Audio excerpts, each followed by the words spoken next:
Cuali Yoali. Buenas tardes. My name is Ernesto Colín. We're here at the historic corner of Story and King in San Jose, California, where Calpulli Tonaleque is hosting a ceremony, La Celebración de la Vida y la Muerte. We're here with two of the organizers. We have Corina, Cihuachimalli, Herrera, Loera with us here today. Also, Tamara, Mozahuani, Alvarado. Thank you so much for coming. We're going to talk a little bit about the ceremony and the significance. So can you tell me a little bit about yourselves to start off? So as he mentioned my name, I am in part of Calpulli Tonaleque. I'm a Chicomecoa for the Calpulli, which means I carry the fire and the spiritual energy for our Calpulli. We're in charge of also making sure that our momosli, our altars, are up every Wednesday, and specifically today, make sure that our altar, is set up for our big ceremony that's about to happen. And that means, months and months of organizing and making sure that the flowers are here, that the candles are here, that the food is here, that we have pictures, and that we have everything we need for our community altar here. And then, also on a weekly basis for our Calpulli where we practice. Yeah, a little bit about me. I'm an Aztec dancer, and I have been for 17 years or so. And it's also, for me, something that goes back to you asked me tell a little bit about myself. In terms of the connection to this, my parents used to take us to Chicano Park in San Diego, in Barrio Logan, to the ceremonies 25, 30, and 35 years ago, every year to the ceremonies and throughout the year. So for me, this is something that's very close to my heart. Beautiful. Yeah. Well, thank you so much for being with us here today. I know that you've been involved in these ceremonies for a bit. Can you tell us a little bit about the significance? I know that there's ceremonies throughout the year, and they're connected with the ceremonial calendars of the Mexica system, but tell us a little bit about today's actual ceremony.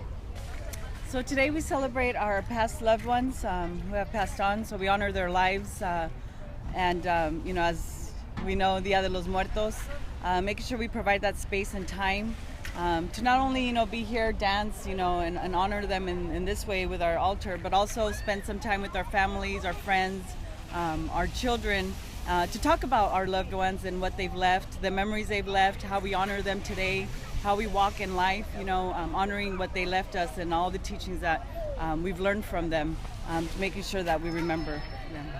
So one of the things that we like to talk about within the work that we do with the Calpulli and the Danza community in San Jose and in the Bay Area is that it's actually not just Day of the Dead, but it's many days and weeks of the dead, because it's a temporada, it's a season, if you will. It also is in line with Mother Nature. So in the fall, typically it's when the leaves start to fall and the fruit starts to fall off the trees, and that has a name. I think it's Shokowetsi, and that's a part of the season that this is actually something we've been in preparation for several weeks already, and it'll continue on for a few weeks also. But this marks a moment, and because we're contemporary Mexicas, if you will, and we live in urban settings. We do have to mark the time in a certain way that's in line with where we live. Yeah, beautiful. And that leads me to the next question. You're talking about an urban setting, and so you have an intersection here of the spiritual, the ceremonial, with the public as well. And so maybe you can talk a little bit about some of the goals of the ceremony in a public space. How do you hope that this kind of a ceremony and this kind of practice impacts community, or what are some of the goals in terms of community connections and outreach that this ceremony might implicate? So just talking a little bit about my profession, I'm a probation officer at a high school, and unfortunately, in this community there's a lot of violence. There's a lot of people living with a lot of things that they're holding on to. A lot of the youth, right, not knowing how to express themselves. So for me, personally, it's important to have spaces like this where people can come in a safe environment, a safe space, to come and celebrate our ways, our traditions. That in Mexico, kind of everybody lives, and it's free flowing. But here it's a little bit more difficult. We kind of have to find the balance between, you mentioned the urban space and the ceremonial space, and bringing this out to the communities so that we can, heal together.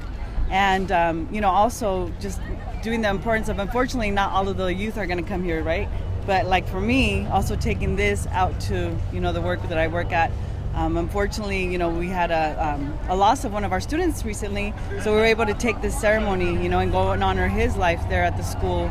We were able to gather and have the, kids share his memory and have that healing space. It's like that hurt, the pain, that some of us as adults, it's hard to deal with. Now our youth, it's that much harder. So, providing that space to release that tension from that balloon, right? So that they're able to have their own space and know that they are a part of a community and know that they are a part of something bigger than us, their traditions, our ancestors that left these ways to deal with, what we get to deal with on an everyday basis. I mean, the only thing I would add on to my comadre's comments is that, for example, in my day-to-day work, that I'm the executive director of the School of Arts and Culture at the Mexican Heritage Plaza. So you might ask, well, why not have this ceremony there at a cultural space? Well, as a member of Calpulli Tonaleke, we have ceremonies there often, all the time. And part of the reason that we have this ceremony here at the corner of Story and King, which is historic on the east side of San Jose, and here at this shopping center, is because we want to actually get people who are not already involved. People who've maybe never seen Danza Azteca, people who maybe have never seen an altar to muertos, and we have met many who are Mexicanos, who maybe they celebrate muertos in a particular way in their region in Mexico, but the way we celebrate things here in California now has taken its own, tiene su propio sabor. It has its own flavor, its own aesthetic, its own way, but at the core, it's still the ceremony.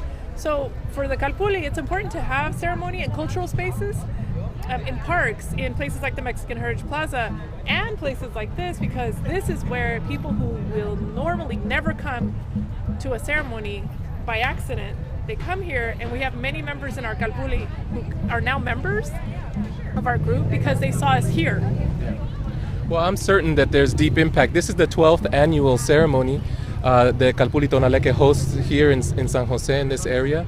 And there is, I'm certain, an education piece, a cultural diffusion piece, and indigenous communities and Mexican American communities, Mexican origin communities, I'm sure, are connecting to their home cultures, their home traditions, which leads me to the last question. We've talked about the public. Let's talk a little bit about the personal. Can you talk a little bit about how this season, what it means for you? How are you practicing traditions around honoring our dearly departed? Can you say a little bit about your personal practice? Sure. For me, this is something that, as I was growing up, like I mentioned, my parents would take us to Chicano Park, to ceremonies, all the ceremonies, not one in particular. But for me, it's taken on an even more important part of my practice at home, because there's a couple of things. One is that I migrated, so to speak, from Southern California to Northern California. So I no longer am near my family. And so I've formed family here with my Calpulli. And so the ceremony here, in terms of what's happening at home, the things that I've learned, I had sort of the beginnings of an understanding around muertos at home.